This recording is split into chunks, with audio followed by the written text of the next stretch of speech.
Indrajit also like Indrajit, and to kill the Indrajit one has to not eat at all. That one should not eat for many years. One should observe fasting, and it was only the Lakshman who fasted that. So that's why Lakshman was able to kill Indrajit, and Indrajit has offended Lakshmana. So Lakshmana killed him. So here we can see this all from all these wonderful pastimes, that how Lord is very whoever commits offenses towards him, Lord punishes them. And Madhai is saying that, my dear Lord, whoever has committed an offenses, you punish them. But it's only me whom you have been so merciful. You have actually forgiven me, and not just forgiven me, you've given me a love of God. So this is your greatness. This is your actually magnanimity. My dear Lord, I would like to beg for forgiveness. And then Lord Nityan Prabhu was very pleased. My dear, he said that in fact, I myself manifested in your body. It is this thing. I manifested in your body. This is the most important statement which you need to understand that. So please rise up. Please rise. I have that's any father, like a loving father, a doting father. Does he affectionate father? Does he take up any kind of offenses of his son? Never takes up.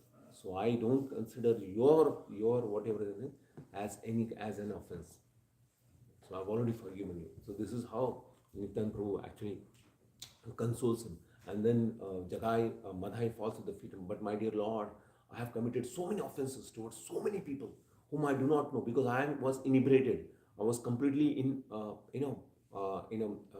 drunkard state, and I do not know their faces also. And all these years I have been doing these things. So how do I actually get absolved from all those kind of sins? How can I actually even get any kind of forgiveness? Is there any way out? And then Nityan Prabhu says this is one of the most important episode, and the significant.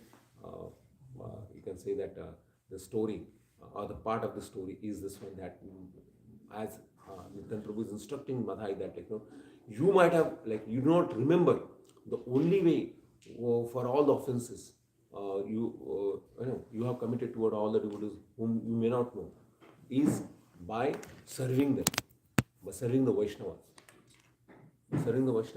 and creating a wonderful ghat for them. And this way you will be serving both Ganges, and also all the wonderful things. And this will be absorbed from them. There is also, we saw this, and there is also second time we spoke about this. What was it? In Chaitanya Mahaprabhu, there is one way also. I'm forgetting that is. No, about committing offenses. There is one more person who was. He also does it. He doesn't remember about who, for whom he has done. No, it is another way. Devanand Pandit commits an offenses towards Srivas Pandit. Okay, and then what happens is that then later on you will see that Chaitanya Mahaprabhu actually forgives him, because he serves the devotees. Yeah, Vakreshwar Pandit. Yeah. So this is what we can understand. So by serving, you may not be able to serve that devotee whom you have committed offenses towards. But if you serve the other Vaishnavas nicely, so your offenses will get actually nullified. This is what we need to understand. So serve devotees very nicely. It may not be possible, but this is we should try to serve those devotees whom we have actually done the committed offenses. But here it is said that this is how one can actually, if you do not know, because sometimes people travel and you may not even get opportunity to serve them. Because also, in my capacity as a temple president, I might have done so many such kind of offenses. So if I have done within my role, so I might have taken certain decisions which people may not like it, or they might got hurt, or due to my immaturity, I might have taken certain decisions. So some people might have hurt. So the only way I can get out of this is trying to serve the devotees. There is no other way. So this is what we understand from this episode of the Madhai and Jagai Madhai. So after the Madhai serving, Madhai hearing this wonderful narration from solution from Nityan Prabhu, he becomes very jubilant and very happy. And goes on to serve the devotees, the way how Nityananda Prabhu said. And then we know that now there is a Madhair Ghat also.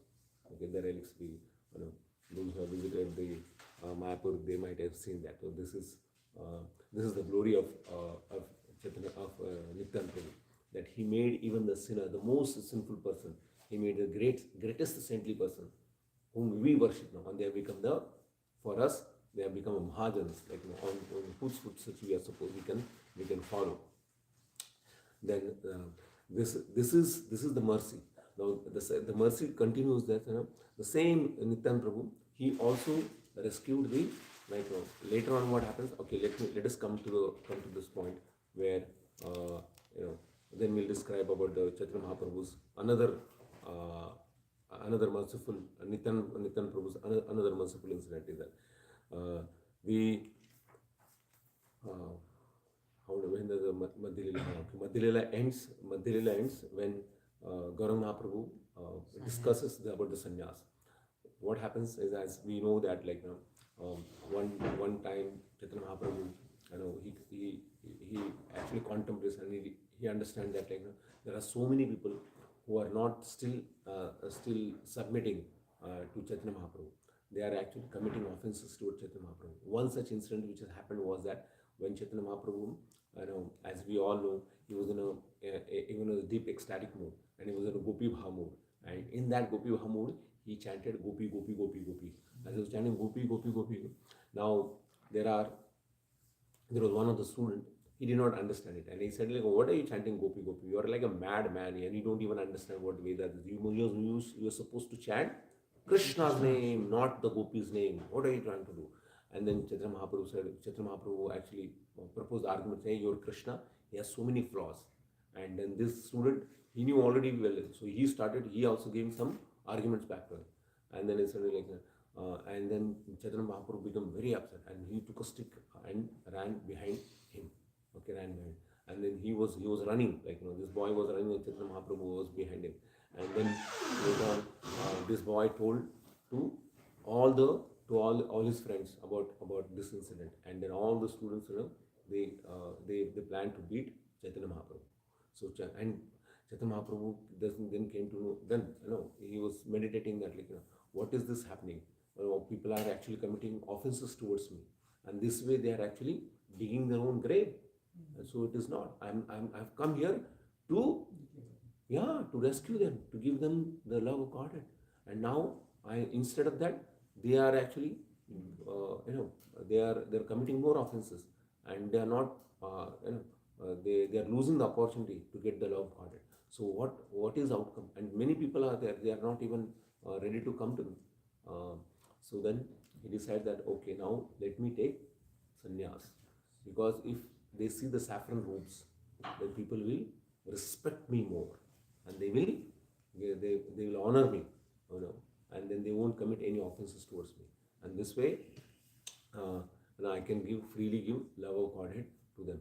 And thinking like this, one day, he was sitting and he was meditating, and he said something to, he uttered some words. No one could understand what he said. But it was Nityananda Prabhu who knew very well that now Chaitanya Mahaprabhu is going to take sannyas now. And then Chaitanya Mahaprabhu at some later time, he approached Nityananda Prabhu and he expressed his heart's desire and his desire that what he is going to do. He said, I am going to take sannyas from now on. I'll go to Katwa, this village which is there, and I will take sannyas from Keshav Bharati. And this is my desire.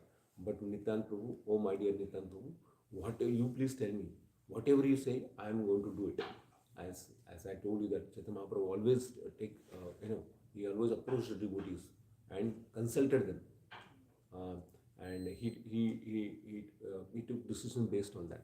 Now here he is asking Nityananda Prabhu, what he said, he knew exactly. My dear Lord, you are the Supreme Lord, you are Sarat, you are independent. Whatever you desire, okay, that is anyway it's going to happen according to your sweet will. So who can stop you from taking this? Right? And who can decide which is right or which is wrong? You know the best. So whatever you do, we will accept and we will follow. And that way, then he consented to Chaitanya Mahaprabhu, and Chaitanya Mahaprabhu became very happy with the decision. Sometimes now I'm thinking after this one, after so long time, sometimes you know, this one is Radha Swami asks me sometimes, okay, what do you think Vanmali Pandit should do? And I was thinking like, no, I'm a smart man. Maharaj is asking me. And now I'm thinking, oh my God, like, really, it is not actually just and I should say it in this way that no, Maharaj, whatever you decide, that is the right one. Okay, who can stop you? So this is how when you focus on these things, we need to we understand this one. So this way, uh, then Nityan Prabhu, then Chaitanya Mahaprabhu then becomes very happy and he embraces Nityan Prabhu. And he embraces Nityan Prabhu. And then I'm very happy and very pleased with you. This is how he says that. So here we can understand that, like, how, what a wonderful relationship is there between Chaitanya Mahaprabhu and Nityan Prabhu. But here here he is showing by his example that how one should not take any decisions. One should take decisions based on the one should consult others, and uh, that's the way. So that way, that one can please all the Vaishnavas. And another thing is that the devotees also, how should one devotee should conduct? How one should not actually uh, try to have a false ego, showing, oh, I know you better than what you are. Since you asked me, so that means I really know something better. Now we should say, no, whatever, and we should actually honor and respect the others. Uh, you know, the other party when they're saying that something, that means we should honor them, and we should try to think sensibly, and not try to pose ourselves to be a very much smarter than other devotees. We have to know that devotees are already smarter, and sometimes, so we need to uh, you know we need to be very considerate and more thoughtful before giving any kind of a condition, any kind of a solution. Yeah.